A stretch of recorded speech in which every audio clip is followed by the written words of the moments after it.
మిత్రులారా నమస్తే.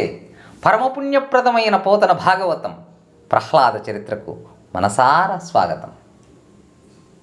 ప్రహ్లాదుణ్ణి తన తోటి రాక్షస మిత్రులు ఇలా అడిగారు, ప్రహ్లాద, నీకింతటి దివ్యజ్ఞానాన్ని ఉపదేశించినటువంటి వారెవరు? దయచేసి మాకు తప్పకుండా తెలియజేయి అని. ప్రహ్లాదుడు తనకు ఆ జ్ఞానాన్ని ప్రబోధించినటువంటి నారద మహర్షిని మనసులో స్మరించుకుంటూ వారితో ఇలా అంటున్నాడు. అక్షీణోగ్రతపంబు మందరముపై నర్థించి మా తండ్రి శుద్ధక్షాంతింజనియుండన్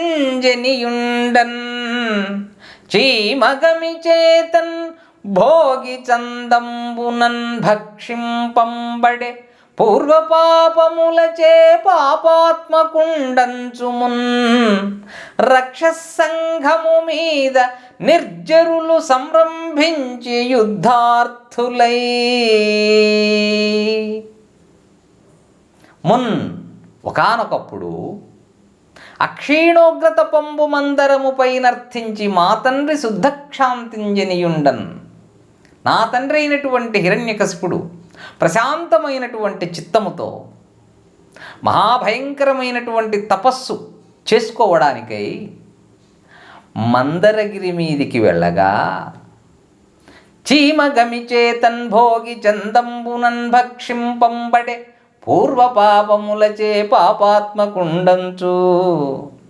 దేవతలు పరమపాపాత్ముడైన ఈ హిరణ్యకశిపుడు చీమల దండు చేత చిక్కుబడినటువంటి, చీమల దండుకు చిక్కినటువంటి గాయాల పాలైన పాము వలె ఆరగింపబడ్డాడు.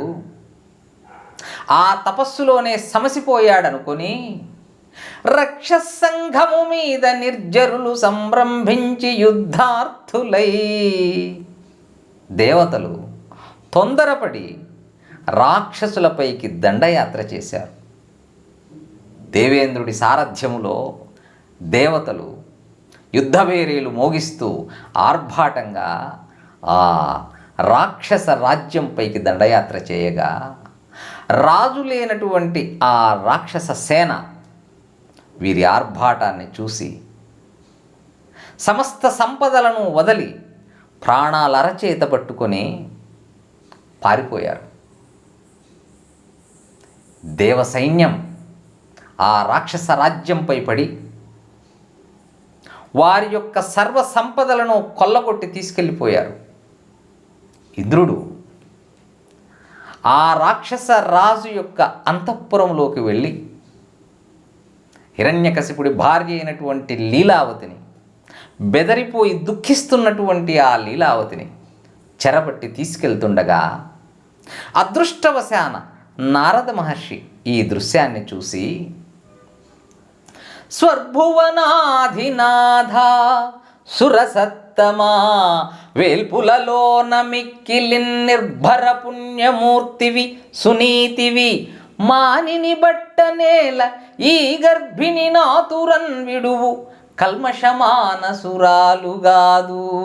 నీ దుర్భర రోషమున్ నిలుపు దుర్జయుడైన నిలింప వైరిపై.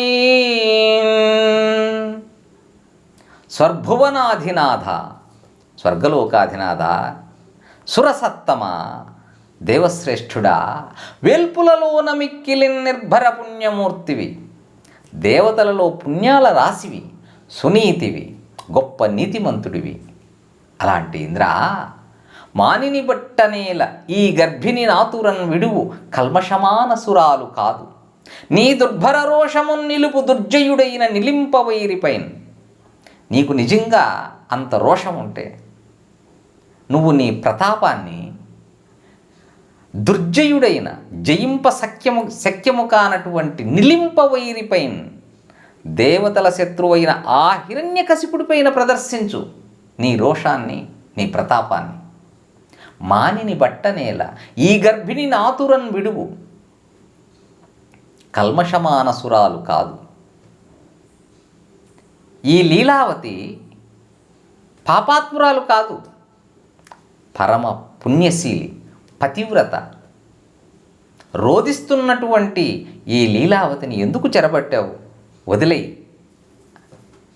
అనిన వేల్పు తపసికి వేయి కన్నుల ఠవర ఇట్లనియే. అలా బుద్ధి మాటలు చెప్పినటువంటి ఆ నారదుడితో ఇంద్రుడు అంటున్నాడు, అంత నిధానమైన దివిజాహితు వీర్యము దీని కుక్షినత్యంత సమృద్ధి నొందడి మహాత్మకా. కావున తత్ప్రసూతి పర్యంతము బద్ధ చేసి జనితార్భకు వజ్రపు ధార దృంచి నిశ్చింతుడనై తుదిన్ విడుతూ సిద్ధము దానవరాజ వల్లభన్. మహాత్మక, ఓ మహర్షి, ఓ పుణ్యాత్ముడా, విడుతూ సిద్ధము దానవరాజ వల్లభన్. ఈ హిరణ్యకశిపుడి భార్య అయినటువంటి లీలావతిని తప్పకుండా వదిలేస్తా, అయితే ఇప్పుడు కాదు. అంత నిధానమైన దివిజాహితు వీర్యము దీని కుక్షినత్యంత సమృద్ధి నొందడి. లోకనాశకుడైనటువంటి ఆ హిరణ్యకశిపుడి యొక్క తేజస్సు ఈ యొక్క లీలావతి గర్భములో వృద్ధి చెందుతూ ఉంది. కావున తత్ప్రసూతి పర్యంతము బద్ధ చేసి జనితార్భకు వజ్రపు ధార దృంచి నిశ్చింతుడనైతు దిన్విడుతూ. కాబట్టి ఈ లీలావతి కానుపు అనంతరం, లీలావతిని కానుపు వరకు బద్ధ చేసి బందీగా ఉంచుకొని తదనంతరం కానుపు అయిన తర్వాత జనితార్భకు వజ్రపు ధార దృంచి పుట్టిన బిడ్డను పుట్టినట్టే నా వజ్రాయుధంతో సంహరించి నిశ్చింతుడనై తుదిన్ విడుతూ, శత్రుశేషం కూడా సమసిపోయిందనేటటువంటి నిశ్చింతతో నేను అప్పుడు ఈ లీలావతిని వదిలేస్తాను అన్నాడు. అని పలికిన వేల్పురేణికిన్ తపసి ఇట్లనియే. ఆ మాటలను అన్నటువంటి దేవేంద్రునితో నారద మహర్షి అంటూ ఉన్నాడు, నిర్భీకుండు ప్రశస్త భాగవతుడున్ నిర్వైరి జన్మాంతరావిర్భూతాచ్యుత పాద భక్తి మహిమావిష్టుండు దైత్యాంగనా గర్భస్థుండగు బాలకుండు బహుసంగ్రామాద్యుపాయంబులన్ దుర్భావంబున పొంది చావడు భవద్దోద్దర్ప విభ్రాంతుడై. ఇంద్ర, దైత్యాంగనా గర్భస్థుండగు బాలకుండు, ఈ రాక్షసరాణి యొక్క గర్భములో ఉన్నటువంటి బాలుడు బహుసంగ్రామాద్యుపాయంబులన్ దుర్భావంబున పొంది చావడు భవద్దోర్దర్ప విభ్రాంతుడై. అలా ఈ బాలుని పైన నీ యొక్క భుజబల గర్వం యొక్క ప్రభావం ఏమాత్రము పనిచేయదు. బహుసంగ్రామాద్యుపాయంబులన్ దుర్భావంబున పొంది చావడు. నువ్వు ఎన్ని యుద్ధ తంత్రాలు ఉపయోగించినా, ఎన్ని ఉపాయాలు పన్నినా ఈ బాలుని సంహరించలేవు.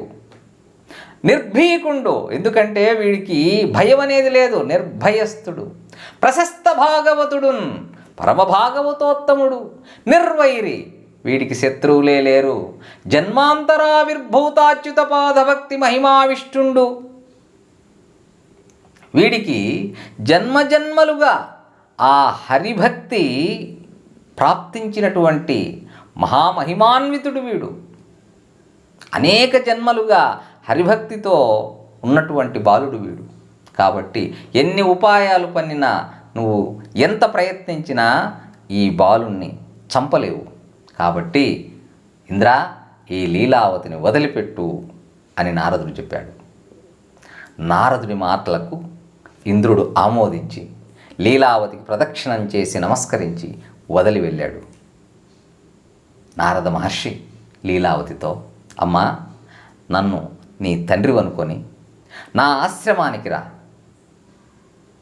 నీ కడుపులో పరమభాగవతోత్తముడైనటువంటి బాలుడు పెరుగుతూ ఉన్నాడు.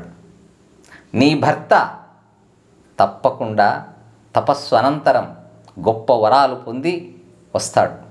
అంతవరకు నా వద్ద నిశ్చింతగా ఉండమని చెప్పగా ఆ లీలావతి ఆ విధంగానే తన భర్త కోసం ఎదురు చూస్తూ బిడ్డను జాగ్రత్తగా గర్భములో రక్షించుకుంటూ ఆ నారద మహర్షికి సేవలు చేస్తూ ఉంది. ఆమె యొక్క శుశ్రూషలకు, ఆమె యొక్క భక్తి శ్రద్ధలకు నారదుడు సంతోషించి ఆమెకు దివ్య జ్ఞానాన్ని, పరిశుద్ధమైనటువంటి భక్తిని ప్రబోధించడం జరిగింది. ఆమె గర్భములో ఉన్న నేను ఆ నారద తత్వాన్ని గ్రహించాను. కాలగమనములో సాధన లేకపోవడం వల్ల మా అమ్మ ఆ జ్ఞానాన్ని మర్చిపోయింది. నేను మాత్రం పుట్టిన నాటి నుండి నేటి వరకు ఆ నారద తత్వాన్ని ఏ క్షణము మర్చిపోలేదు. ఆ నారద తత్వాన్ని అవగాహన చేసుకున్నట్లయితే మనకు దేహాభిమానం వెళ్ళిపోతుంది, మమకారాలన్నీ దరిచేరకుండా పోతాయి. కాబట్టి ప్రియమైన మిత్రులారా, ఆ నారద తత్వాన్ని శ్రద్ధగా వినండి అంటూ ప్రహ్లాదుడు వారికి బోధిస్తున్నాడు. మిత్రులారా, ఏం బోధించాడో తర్వాతి వీడియోలో తెలుసుకుందాం. శుభం భూయాత్. హరి ఓం తత్సత్.